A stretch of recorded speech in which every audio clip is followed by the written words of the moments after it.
بسم الله الرحمن الرحيم إنا أنزلناه في ليلة القدر صدق الله مولانا العظيم وقال النبي صلى الله عليه وسلم إن الله يرفع بهذا الكتاب أقوام ويضع به آخرين وصدق رسوله النبي الكريم اللهم صل على سيدنا ومولانا محمد وعلى آل سيدنا ومولانا محمد وبارك وسلم۔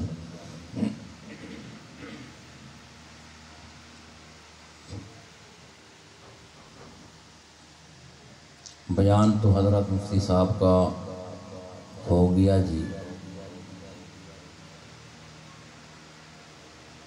اور یہ بات یقینی ہے کہ جس مہمان کا اعلان ہوا ہے نعت خان، تو نعت خوانی کو زیادہ پسند کیا جاتا ہے، تو چلو اسی کے انتظار میں ہم بیٹھے رہتے ہیں۔ انشاءاللہ اللہ ہمارے مہمان جلدی آ جائیں گے، انشاءاللہ بھیج دیں گے۔ تو یہ مجلس دوستو بابرکت ہے، تنگ ہو کر نہیں بیٹھنا، بابرکت مجلس ہے، تکمیل قرآن، ختم قرآن کی مجلس ہے۔ نماز تراویح کے اندر قرآن مجید مکمل ہوا، اللہ حفاظ کا پڑھنا اور آپ حضرات کا سننا قبول و منظور فرمائے۔ یہ مجلس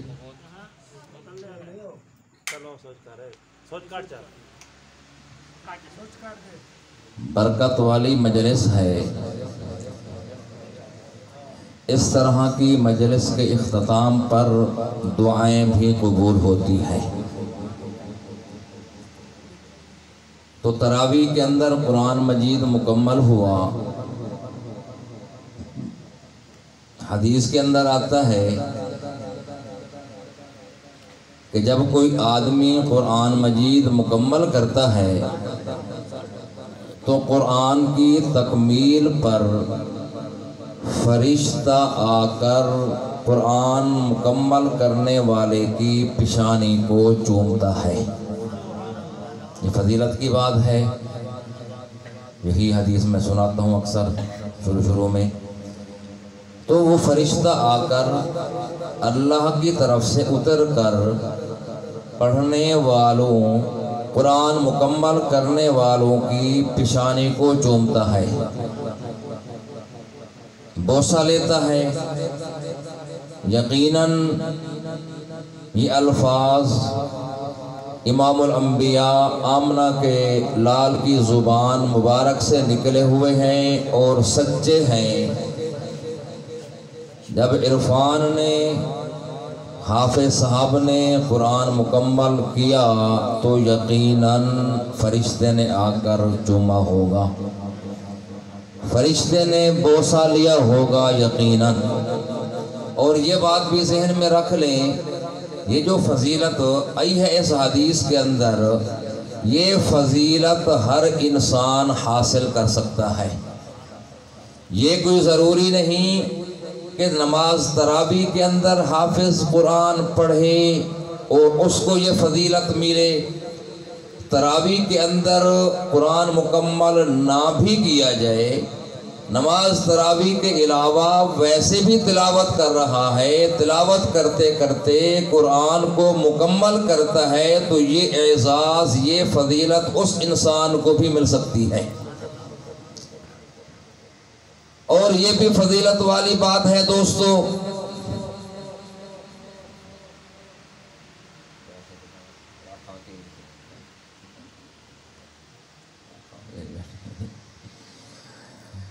اور یہ بھی دوستو عزت والی بات ہے، فضیلت۔ آپ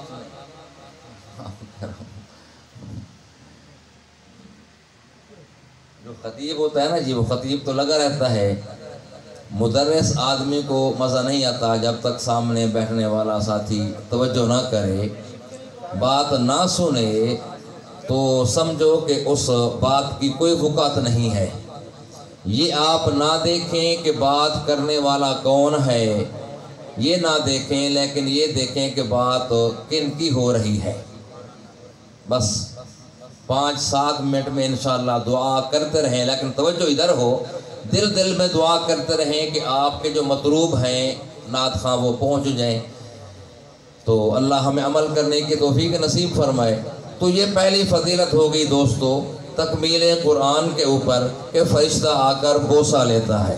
دوسری فضیلت ذہن میں رکھیں، حدیث کے اندر آتا ہے، حدیث کے اندر کہ جب قرآن مجید کو مکمل کیا جائے، چاہے نماز تراویح کے اندر ہو، تراویح کے علاوہ ہو، جب رات کے پہلے حصے کے اندر قرآن مجید کو مکمل کیا جائے تو مکمل ہونے کے بعد صبح تک فرشتے اس کے لیے دعائے مغفرت کرتے رہتے ہیں۔ تو آج الحمدللہ قرآن مجید نماز تراویح مکمل ہوا، مکمل ہونے کے بعد ہمیں یقین ہے آپ صلی اللہ علیہ وسلم کی زبان مبارک پر ہم الحمدللہ سچے عاشق ہیں، تو یہ حدیث برحق ہے۔ قرآن مجید مکمل ہوا تراویح کے اندر، اب الحمدللہ قرآن پڑھنے والے کے لیے، سننے والے کے لیے صبح تک فرشتے دعائے مغفرت کرتے رہیں گے۔ چاہے حافظ صاحب جا کر سو جائے، ہم جا کر سو جائیں، مکمل قرآن ختم کر کے سوئے تو صبح تک سستا سودا ہے، صبح تک یہ فرشتے دعائے مغفرت میں لگ رہیں گے، دعائے مغفرت ہمارے لیے ہوتی رہے گی۔ یہ تکمیل قرآن کے فضیلت ہے دوستو، یہ قرآن مکمل ہوا، مکمل کرنے کی یہ فضیلت۔ مکمل ہوا کیا؟ کون مکمل ہوا؟ کیا؟ کلام اللہ، قرآن مجید کی عظمت تو واضح ہے، اظہر من الشمس ہے دوستو، جتنی بھی تفصیل بیان کی جائے کم ہے۔ ہر انسان فضیلت کو سنتا ہے اور پہچانتا ہے، اللہ ہمیں عمل کرنے کی توفیق نصیب فرمائے، قرآن کو دستور العمل بنانے کی توفیق نصیب فرمائے۔ قرآن کی فضیلت سنتے تو رہیں لیکن عمل نہ کریں، قرآن کی حقیقت پر نہ چلیں تو ایسے فضائل کے سننے کا کوئی فائدہ نہیں۔ دوستو یہ قرآن مجید ایسی کتاب ہے جس کے بارے میں میرے اور آپ کے نبی نے فرمایا کہ لوگوں قرآن مجید سے برکت حاصل کیا کرو، کیوں؟ فَإِنَّهُ كَلَامُ اللَّهِ وَخَرَجَ مِنْهُ، کہ یہ اللہ رب العزت کا کلام ہے اور اللہ کے اندر سے نکلا ہے، اللہ کا کلام ہے اور اللہ کے اندر سے نکلا ہے۔ جتنی بھی کائنات کے اندر چیزیں ہیں تمام کو اللہ نے پیدا کیا، لیکن قرآن مجید ایسی بابرکت چیز ہے کہ یہ اللہ کے اندر سے نکلا ہے۔ گویا کہ یہ کہہ سکتے ہیں کہ یہ قرآن مجید اللہ کے تأثرات ہیں، قرآن مجید اللہ کے اندر کے جذبات ہیں، قرآن مجید کے ذریعے اللہ ہم سے کیا مطالبہ کرنا چاہتے ہیں، اللہ اپنے جذبات ہمارے سامنے رکھ رہے ہیں، اپنے تأثرات اللہ ان الفاظ کے پردے کے اندر، جو قرآن مجید کے جو الفاظ ہیں ان الفاظ کے پردے میں اللہ ہمارے سامنے اپنے جذبات بیان کر رہے ہیں، اللہ اپنے تأثرات بیان کرنا چاہتے ہیں، بہت کچھ اللہ ہم سے مطالبہ کرنا چاہتے ہیں۔ اس لیے دوستو یہ کہتا ہوں کہ قرآن مجید پڑھنا باعث ثواب، تلاوت کرنا بھی باعث ثواب، لیکن صرف قرآن مجید کی تلاوت کر لینے کو کافی نہ سمجھنا۔ دستور العمل، قرآن کو دستور العمل بنانے کے لیے تلاوت کرنے کے ساتھ ساتھ اللہ کے جذبات، اللہ کے تأثرات کو بھی ہم نے پڑھنا ہے کہ اللہ کے ان الفاظ کے پردوں کے اندر اللہ کے جذبات کیا ہیں، اللہ کے تأثرات کیا ہیں، اللہ ہم سے کیا مطالبہ کرنا چاہتا ہے۔ تلاوت کرنے کے ساتھ ساتھ ہم اس قرآن کے اندر الفاظ کے پردے میں جو معانی ہیں، الفاظ کے جو مفہوم ہیں، الفاظ کی جو تفسیر ہے اللہ اس کو بھی پڑھنے اور علماء سے سمجھنے کی توفیق نصیب فرمائے، کیونکہ اللہ نے ہر انسان کو تو ایسا ملکہ دیا نہیں کہ اپنی مرضی سے تفسیر کرتا رہے، مفہوم بناتا رہے۔ یہ تفسیر، مفہوم، بیان، معانی وہی معتبر ہوں گے جو مجتہدین نے، ہمارے اکابرین نے، بڑوں نے جو معانی، مفسرین نے جو ہمیں معانی بتائے۔ تو اللہ کے تأثرات بھی پڑھنے چاہیے، جذبات بھی پڑھنا چاہیے، تاکہ دستور العمل ہم قرآن کو بنا سکیں۔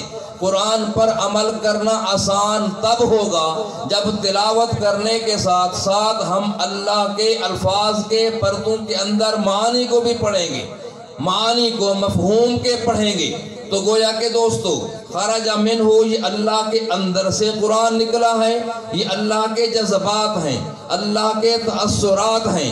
تو لہٰذا جو انسان قرآن کو پڑھتا ہے، حافظ قرآن جو قرآن کو پڑھتا ہے، گویا کہ وہ اللہ کے جذبات کو پڑھ رہا ہے، اللہ کے تأثرات کو پڑھ رہا ہے۔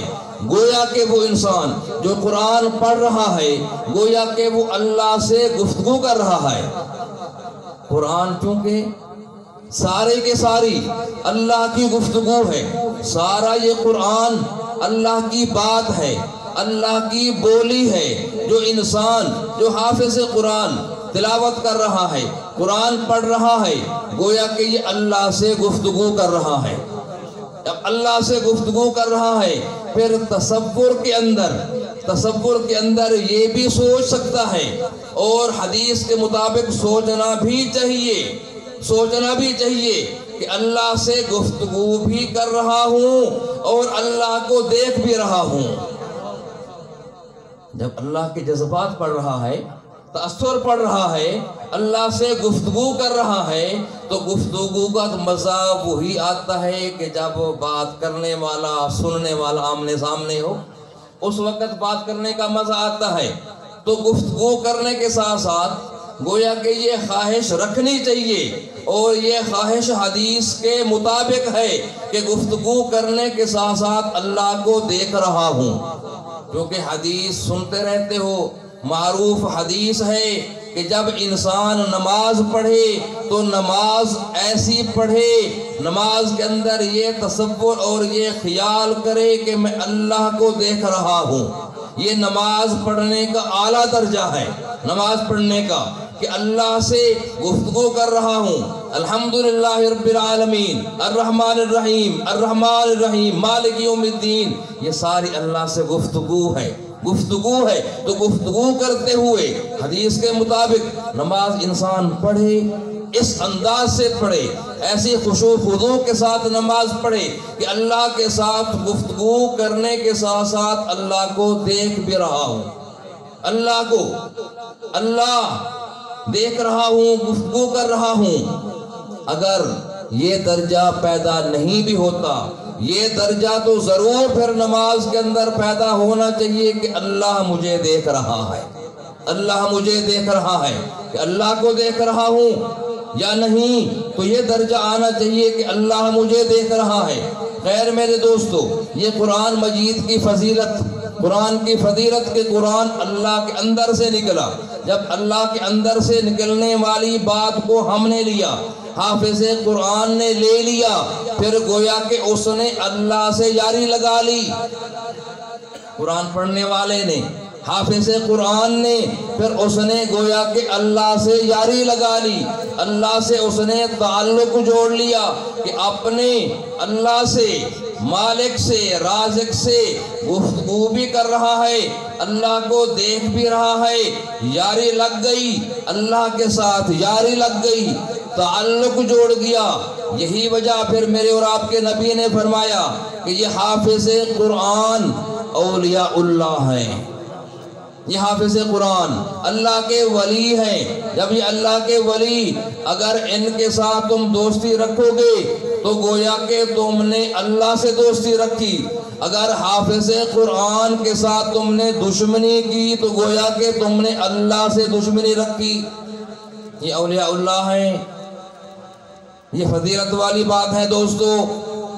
میرے اور آپ کے نبی نے اپنی زبان مبارک سے بھی ان حفاظ کی فضیلت بیان